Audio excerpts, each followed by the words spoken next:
Donc, le jugement dernier, 1535-41,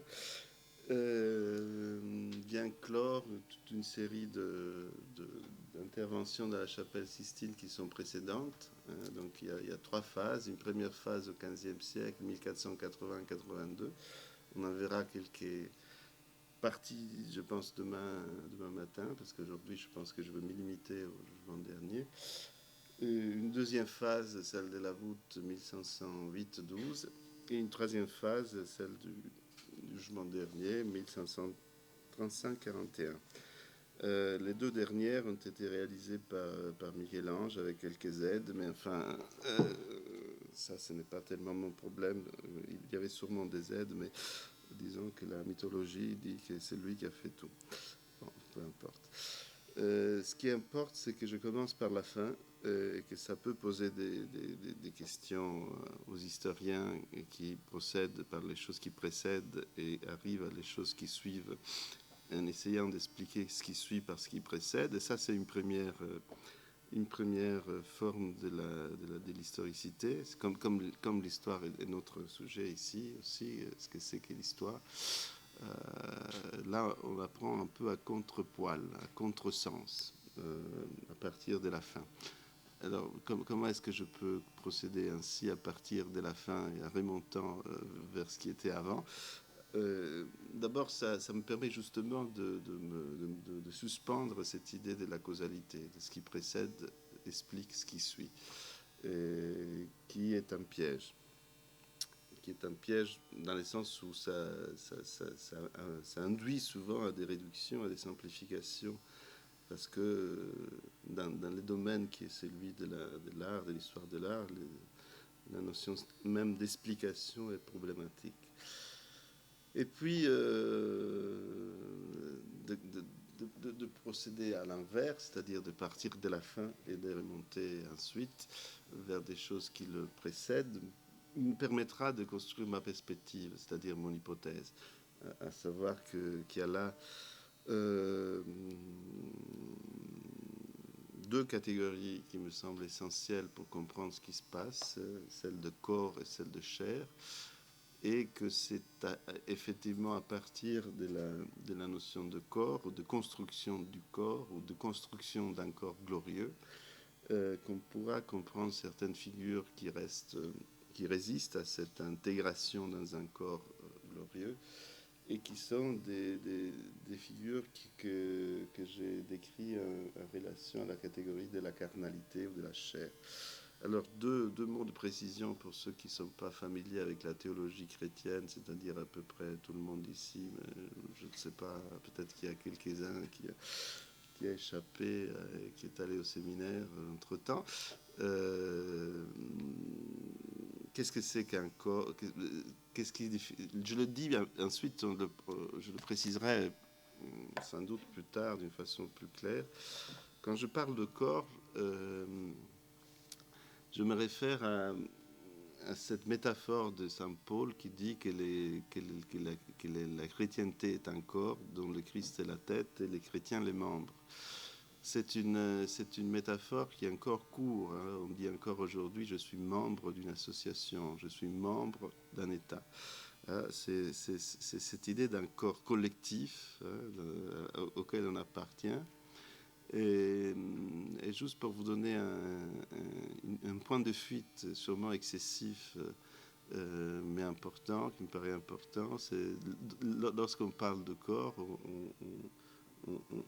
on induit immédiatement la clôture de ce corps, le fait que ce corps doit se protéger de ce qui ne lui appartient pas. Donc il y a l'idée immédiatement qui se fait jour, une idée d'immunisation du corps. Le corps doit se protéger de ce qui peut le contaminer.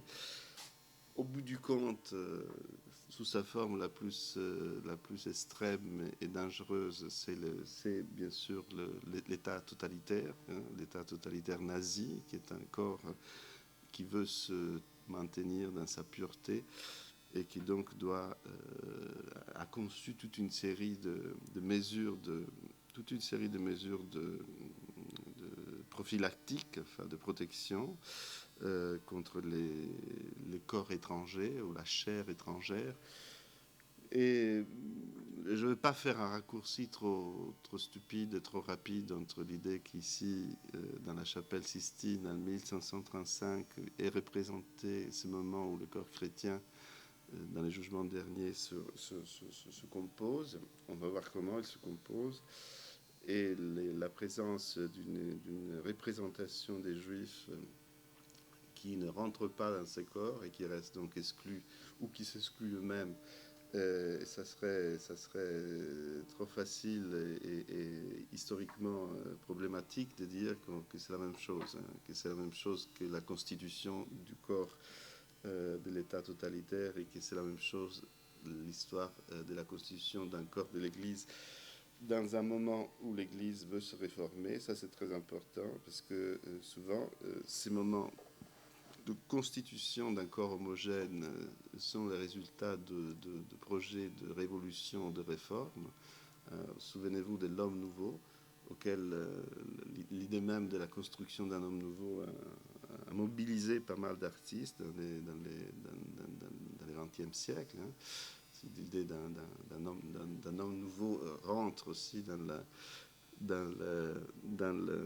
les perspectives totalitaires, et c'est toujours Saint Paul qui est derrière. Hein. C'est toujours cette théologie pauline qui est derrière, c'est-à-dire abandonner le vieil Adam et endosser les Christ, revêtir les Christ.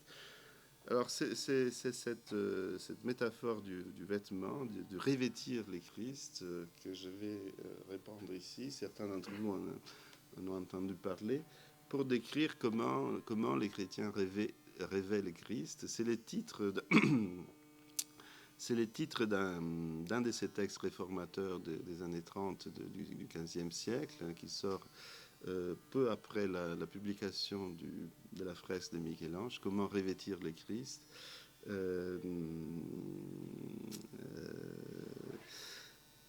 Disons que par principe de méthode, j'essaye de ne pas me limiter à la métaphore et de voir ces processus d'assomption d'un corps autrui comme quelque chose qui doit prendre une forme plastique, qui doit devenir visible dans l'image elle-même. C'est donc, disons, si j'ai réussi ou pas dans ma façon de procéder, ça sera prouvé du fait qu'on voit des choses dans l'œuvre elle-même. C'est pas la théorie de la réforme catholique qui m'intéresse, c'est de voir qu'est-ce qu'il en a fait Michel-Ange et qu'est-ce qu'il en a fait Michel-Ange et quelle relation cela implique. Donc revêtir le Christ d'un côté, et de l'autre côté, tout ce qui fait qu'on ne rêvait pas le Christ, on n'assume pas ce corps. Cela concerne en premier lieu ceux qui ne veulent pas entendre parler de sa divinité, c'est-à-dire les Juifs, au moment où le Christ se présente comme étant le Messie des prophéties anciennes. Certains Juifs se convertissent et d'autres restent dans leur attente d'un Messie qui ne serait pas le Christ, qui serait toujours à venir. Et cette position-là est une position qui sera investie de toute une série de déterminations que j'appelle la chair. Donc vivre selon la chair, c'est surtout l'expression selon la chair qui m'intéresse. Et en grec, on dit katasarx, et en latin secundum carne, vivre selon la chair. Ça implique toute une série de déterminations. Une qui m'intéresse en particulier, c'est celle de l'inertie, de la torpeur. Pourquoi elle m'intéresse tout particulièrement? D'abord parce qu'elle permet de construire une opposition plastique entre des corps qui sont pris dans un mouvement que je vais décrire aujourd'hui, donc un mouvement qui doit les amener à se rendre ressemblants au Christ, et notamment à sa posture dynamique. Et de l'autre côté, donc des corps, disons, abandonnés ou mélancoliques.